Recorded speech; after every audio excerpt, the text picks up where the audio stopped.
Shaina? Pulubi? Shaina? Shaina? Ayan. Kasi, hindi ginagawa yung trabaho.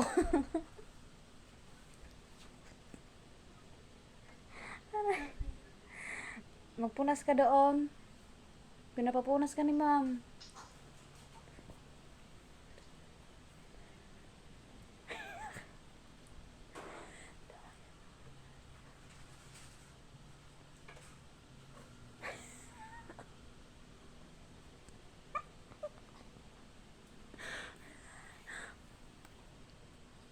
Hindi tumawag sa'yo. Nakabidyo na sana.